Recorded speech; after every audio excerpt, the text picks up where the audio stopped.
எல்லாருக்கும் வணக்கம். குரட்டை விடுறதை எப்படி சரி பண்ணுறது அப்படிங்கிறத இந்த காணொலியில் நான் உங்களுக்கு சொல்லித்தரேன். நம்ம சுவாசிக்கும் போது நம்ம மூச்சு காற்று வந்து எந்த தடைகளும் இல்லாமல் மூச்சு குழாய் வழியாக நம்முடைய நுரையீரலுக்கு போயிட்டு வரும். இந்த காற்று போகிற வழியில் ஏதாவது தடைகள் இந்த மூச்சு குழாயில் இருந்துச்சு அப்படின்னா காற்று போகும்போது அதிரக்கூடிய அந்த சத்தத்தை தான் நம்ம குரட்டையாக கேட்குறோம். 50 வயதை கடந்த பெரும்பாலான ஆண்கள் பெண்கள் இந்த பிரச்சனையினால் பாதிக்கப்படுறாங்க. 50 வயதை கடக்கும்போது ஏன் வருது அப்படின்னு சொன்னோன்னா, பெரும்பாலும் இந்த தசைகள் வந்து வீக் ஆகிறனால. எந்த தசைகள்னால் நம்முடைய தொண்டையில் பின்பகுதியில் வரக்கூடிய தசைகள். நம்முடைய கைகளில் நம்ம இந்த தசைகள் நம்மளுடைய ட்ரைசெப்ஸ் எல்லாம் பார்த்திங்கன்னா வயசாகும்போது நிறைய பேருடைய தொங்கி போயிருக்கும்ல, இந்த மாதிரி வயசாகும்போது தொண்டையில் வரக்கூடிய இந்த தசைகளும் வீக் ஆகும்போது காற்று இந்த வழியாக போகும்போது அந்த தசைகள் வந்து அதிர்றதுனால இந்த சத்தம் வருது. மது பழக்கம் இருக்கக்கூடியவங்களுக்கும் இந்த பிரச்சனை உருவாகுது. மது அருந்தும்போது தசைகள் எல்லாமே ரொம்ப ரிலாக்ஸ் ஆகிடும். தொண்டையோட இந்த தசைகள் வந்து வீக் ஆகும்போது அவர்களுக்கும் இந்த குரட்டை பிரச்சனைகள் வரலாம். அதே மாதிரி செடேட்டிவ் ட்ரக்ஸ் எடுக்கக்கூடியவங்களுக்கும் இந்த பிரச்சனை வரும். செடேட்டிவ் ட்ரக்ஸ் எடுக்கும்போது அதுவும் தசைகளை வந்து ரொம்ப ரிலாக்ஸ் பண்ணுறதுனால இந்த குரட்டை சத்தம் வரலாம். என்லார்ஜ் அடினாய்டு டான்சில்ஸ் இதுவும் குரட்டை சத்தத்துக்கு காரணமாக அமையுது. சிலருக்கு வந்து நாக்கு வந்து பெருசாக இருக்கும், அதுவும் இந்த குரட்டை சத்தத்துக்கு வந்து காரணமாக அமையுது. டீவியேட்டட் நேசல் செப்டம் இதுவும் குரட்டைக்கு காரணமாக அமையுது. சிலருக்கு இந்த பிரச்சனை பரம்பரை காரணமாக கூட இருக்கலாம். அலர்ஜினால் சளி பிடித்து மூக்கடைக்கும் போது அப்போவும் இந்த மாதிரி குரட்டை சத்தம் வரும். உடல் எடை அதிகமாக இருக்கக்கூடியவர்களுக்கும் குரட்டை சத்தம் வர்றதுக்கு வாய்ப்புகள் அதிகம். அதே மாதிரி கழுத்தை சுற்றி கொழுப்பு அதிகமாக படிக்கிறவங்களுக்கு, கழுத்து வந்து பார்த்திங்கன்னா ரொம்ப குண்டாக இருக்கும், அந்த மாதிரி தெரியும், அவங்களுக்கும் இந்த மாதிரி குரட்டை சத்தம் வர்றதுக்கு வாய்ப்புகள் அதிகம். ஏன்னா அந்த மூச்சு குழாயை சுற்றி கொழுப்பு அதிகமாக போய் படியும் போது அது வந்து அந்த மூச்சு குழாயை வந்து கம்ப்ரஸ் பண்ணுது. இதனாலேயும் அந்த பிரச்சனைகள் வர்றதுக்கு வாய்ப்புகள் அதிகம். சர்க்கரை நோய் உள்ளவர்களுக்கும் இந்த மாதிரி குரட்டைகள் வரலாம். டைரெக்டாக டயபெட்டிஸ்க்கும் குரட்டைக்கும் காரணம் இல்லை, ஆனால் எலிவேட்டட் சுகர் லெவல்னு சொல்லுவோம். ரத்தத்தில் வந்து சர்க்கரையோட அளவு அதிகமாக இருக்கும்போது நம்முடைய கிட்னி வந்து B1 அப்படின்னு சொல்லக்கூடிய தைமின், இந்த விட்டமினை வந்து 25 மடங்கு வெளியில் தள்ளிடுது. விட்டமின் B1 இந்த சத்து வந்து நரம்புகள் ஆரோக்கியத்துக்கு மிக முக்கியமானது.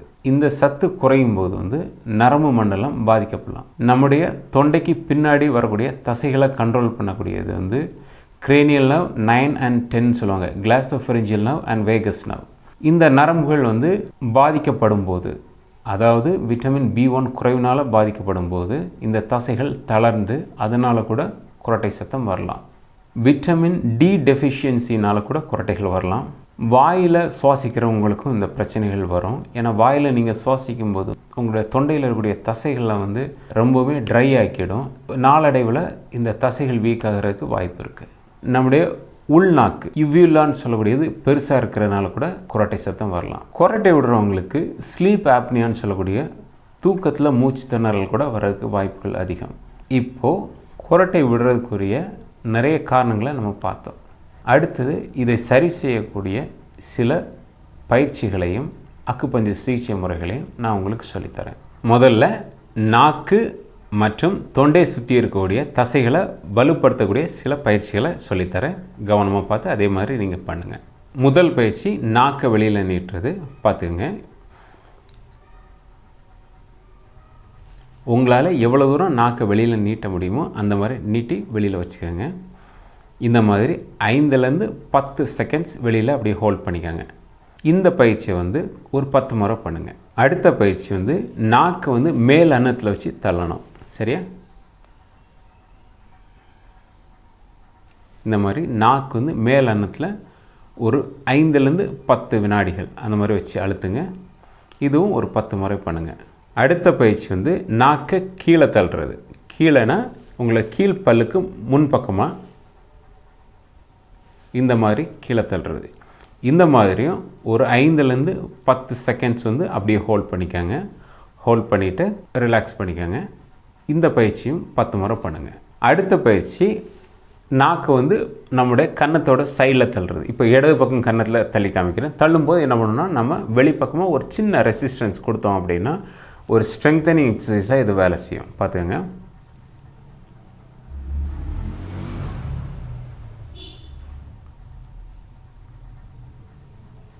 ஒரு 5 செகண்ட், அவ்வளோதான். திரும்ப வலது பக்கம்.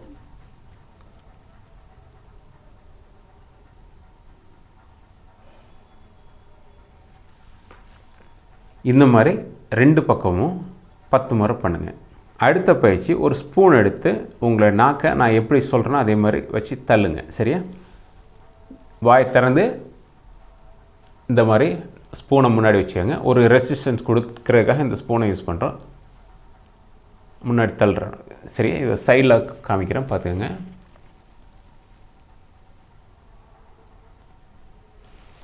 நாக்கு வச்சு நான் ஸ்பூனை வெளியில் தள்ளுறேன், ஸ்பூனில் வந்து உள்பக்கமாக வந்து தள்ளுறேன், ஒரு ரெசிஸ்டன்ஸ் கொடுக்குறேன். இப்படி பண்ணும்போது நாக்கும் தொண்டை சுற்றி இருக்கக்கூடிய தசைகளும் வந்து ஸ்ட்ரென்த் ஆகும். அடுத்த பயிற்சி வந்து நாக்கில் ஒரு சத்தத்தை உருவாக்குறது. எப்படின்னு பார்த்துக்கங்க. நம்முடைய நாக்கு வந்து மேல் அன்னத்தில் வச்சு தள்ளிட்டு நம்ம எல்லாரும் பண்ணக்கூடியது தான் இந்த மாதிரி. இப்படி பண்ணும்போது என்ன ஆகும் அப்படின்னா, உங்களோட தொண்டையை சுற்றி இருக்கக்கூடிய இந்த தசைகள் எல்லாமே வந்து ஸ்ட்ரெங்தன் ஆக ஆரம்பிக்கும். இந்த மாதிரி உங்களுக்கு எவ்வளோ முடியுதோ அந்த மாதிரி பண்ணிக்கோங்க. அடுத்த பயிற்சி வந்து உங்களோட தாடையை 2 பக்கம் தள்ளுறது.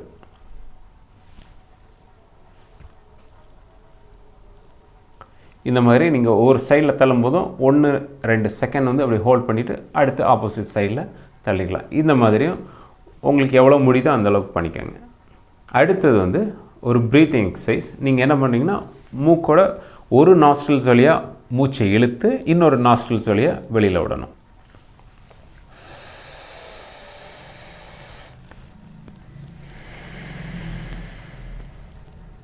இப்போ இந்த மூக்கு வழியாக இழுத்துறோம்.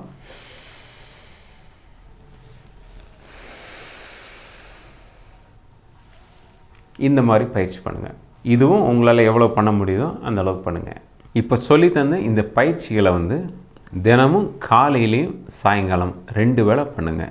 அடுத்தது வந்து அக்குபஞ்சர் பாயிண்ட்ஸை எப்படி ஸ்டிமுலேட் பண்ணுறதுன்னு பார்க்கலாம். முதல் பாயிண்ட்டு டியூ 23 அப்படிங்கிற பாயிண்ட்டு எப்படி கண்டுபிடிக்கிறதுன்னு சொல்லித்தரேன். உங்களுடைய மூக்குக்கு நேராக கை எப்படி ஸ்ட்ரைட்டாக கொண்டு போகும்போது உங்களோட ஹேர் லைன் வரும். இந்த ஹேர் லைனில் பாயிண்ட் பண்ணிவிட்டு உங்களோட ஒரு கட்டை விரல் அகலாம் பின்பக்கமாக. சரிங்களா? இந்த பாயிண்ட் நான் இப்படி வச்சுட்டு ஒரு கட்டை விரல் இப்படி வச்சேன்னா இந்த கட்டை விரல் முடிகிற அந்த இடம் சரியா கிட்டத்தட்ட இந்த ஹேர் லைன்லேருந்து 1 இன்ச் பின்னாடி வரும். இந்த பாயிண்டில் வந்து நல்லா மூச்சை இழுத்து விட்டு ரிலாக்ஸாக இந்த இடத்துல 1 நிமிஷம் மசாஜ் பண்ணுங்கள்.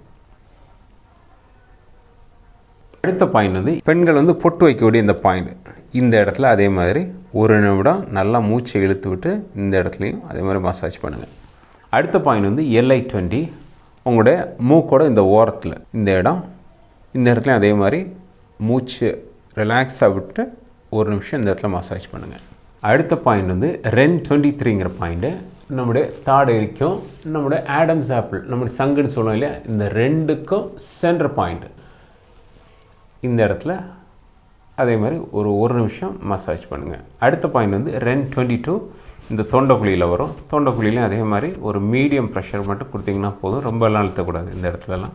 அடுத்தது ஒரு மசாஜ் டெக்னிக். அந்த மசாஜ் டெக்னிக்கை எப்படி பண்ணுறேன்னு சொல்லித்தரேன். இந்த தொண்டையில் நிறைய அக்குபஞ்சர் பாயிண்ட்ஸ் இருக்குது.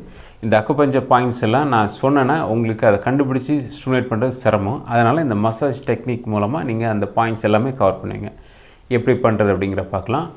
நீங்கள் இந்த தொண்டையில் உங்களோட அந்த சங்கு இருக்கு இல்லைங்களா, ஆடம்ஸ் ஆப்பிள்னு சொல்லுவோட, இதுக்கு நேராக கொஞ்சம் மேலே போனீங்கன்னா ஒரு குழி மாதிரி இருக்கும். அந்த குழியில் என்ன பண்ணுறீங்கன்னா 1 நிமிஷம் லைட்டாக மசாஜ் பண்ணுங்கள். அதுக்கு பிறகு என்ன பண்ணுறீங்க, உங்கள் கை விரலில் இந்த மாதிரி வச்சுக்கோங்க. இந்த மாதிரி வச்சுட்டு உங்களோட தொண்டையில் மேலேருந்து கீழே வரைக்கும் இந்த மாதிரி ஒரு 2 நிமிஷம் மசாஜ் பண்ணுங்கள். அடுத்து என்ன பண்ணுறீங்கன்னா, உங்கள் கையை இந்த மாதிரி வச்சுக்கோங்க. காதுக்கு பின்னாடி இருந்து இந்த மாதிரி அவங்களோட தொண்டைக்குழி வரைக்கும் இந்த மாதிரி மசாஜ் பண்ணுங்கள். இதுவும் அதே மாதிரி ஒரு 2லேருந்து 3 நிமிஷம் பண்ணுங்கள். இப்போ நான் உங்களுக்கு சொல்லிக் கொடுத்த இந்த எக்ஸசைஸ் அல்லது இந்த பயிற்சிகளை வந்து தினமும் காலையிலையும் சாயங்காலம் பண்ணுங்கள். அக்குபஞ்சர் பாயிண்ட்ஸை வந்து ஏதாவது ஒரு வேளை மட்டும் ஸ்டிமுலேட் பண்ணுங்கள். மசாஜை 2 வேளையுமே பண்ணுங்கள். கூடவே உங்களுக்கு சில டிப்ஸையும் சொல்லித்தரேன். நீங்கள் வாய் வழியாக சுவாசிக்கிறதுனால தான் உங்களுக்கு இந்த குரட்டை சத்தம் வருது அப்படின்னா, வாய் வழியாக சுவாசிக்கிறத தவிர்க்கணும். வாய் வழியாக சுவாசிக்கிறத தவிர்க்கிறத பற்றி நான் ஒரு வீடியோ ஏற்கனவே போட்டிருக்கிறேன், நீங்கள் செக் பண்ணி பாருங்கள். அதில் சொல்லியிருக்கிற இன்ஸ்ட்ரக்ஷனை ஃபாலோ பண்ணுங்கள். நேசல் செப்டம் டீவேஷனால் உங்களுக்கு குரட்டை சத்தம் வருதுன்னா இந்த மசாஜையும் ஒன்று ஆட் பண்ணிக்காங்க. இந்த மூக்கு பக்கத்தில் வந்து இந்த மாதிரி ஒரு 3 நிமிஷம் தினமும் பண்ணுங்கள். சரியா? இதுவும் கொஞ்சம் கண்டிஷனை இம்ப்ரூவ் பண்ணும். ரீஃபைண்ட் சுகர் இதை எடுக்கிறத வந்து கம்மி பண்ணிக்காங்க. ரீஃபைண்ட் சுகர்னால் நம்ம நார்மலாக யூஸ் பண்ணக்கூடிய சர்க்கரை, இதை வந்து முடிஞ்ச அளவுக்கு தவிர்க்கிறதுக்கு பாருங்கள். விட்டமின் டி டெஃபிஷியன்சினால் உங்களுக்கு கொரட்டை சத்தம் வரலாம். அப்படி வரதா இருந்துச்சுன்னா வெயிலில் தினமும் உங்களோட உடம்பை வந்து ஒரு 20 நிமிஷம் எக்ஸ்போஸ் பண்ணுங்கள். இது வந்து உங்களோட உடம்போட விட்டமின் டி டெஃபிஷியன்ஸை வந்து சரி பண்ணி கொடுக்கும். விட்டமின் B1 குறைபாட்டினால இந்த பிரச்சனை வரும்னு சொல்லியிருக்கேன். அப்போ அது இருக்கக்கூடிய சத்தான ஆகாரங்களை நீங்கள் எடுத்துக்கங்க. உங்களுடைய ரத்தத்தில் சர்க்கரையோட அளவு அதிகமாகாமல் கவனிச்சிட்டிங்கனாலே உங்களுடைய நரம்பு மண்டலத்தை பாதுகாப்பாக வைக்கலாம். இந்த பிரச்சனையை தவிர்க்க முடியும். நான் உங்களுக்கு சொல்லிக் கொடுத்த இந்த பயிற்சிகளையும் இந்த அக்குபஞ்சர் பாயிண்ட்ஸையும் இந்த மசாஜ் டெக்னிக்கையும் நீங்கள் தொடர்ச்சியாக ப்ராக்டிஸ் பண்ணிட்டு வந்தீங்க அப்படின்னா இந்த கொரட்டை விடக்கூடிய பிரச்சனைகள்லேருந்து நீங்கள் விடுபடலாம். நீங்கள் இந்த பயிற்சிகளை மட்டும் பண்ணீங்க அப்படின்னாலே கொரட்டை விடக்கூடிய சத்தம் வந்து கிட்டத்தட்ட 50% குறையுது அப்படின்னு சொல்லிட்டு ஆராய்ச்சிகள் சொல்லுது. கூடவே இந்த அக்குபஞ்சர் பாயிண்ட்ஸையும் இந்த மசாஜ் டெக்னிக்கை நீங்கள் ப்ராக்டிஸ் பண்ணிட்டு வந்தீங்க அப்படின்னா முழுமையாக குணமடைகிறக்கூடிய வாய்ப்புகள் அதிகம். நீங்கள் முதல் முறையாக இப்போ தான் இந்த சேனலை பார்க்குறீங்க அப்படின்னா மெர்ஃபின் ஹெல்த் அண்ட் ஃபிட்னஸ் இந்த சேனலை மறக்காமல் சப்ஸ்கிரைப் பண்ணி வைங்க. ஹெல்த் ரிலேட்டடாக நிறைய டாபிக்ஸில் நான் பேசியிருக்கிறேன். அவைகள் உங்களுக்கோ அல்லது உங்களை சார்ந்தவர்களுக்கோ நிச்சயம் பயனுள்ளதாக இருக்கும். மறக்காமல் லைக் பண்ணுங்கள், சப்ஸ்கிரைப் பண்ணுங்கள், மற்றவங்களோட ஷேர் பண்ணுங்கள். இந்த நாள் இனிய நாளாய் அமையட்டும். நன்றி.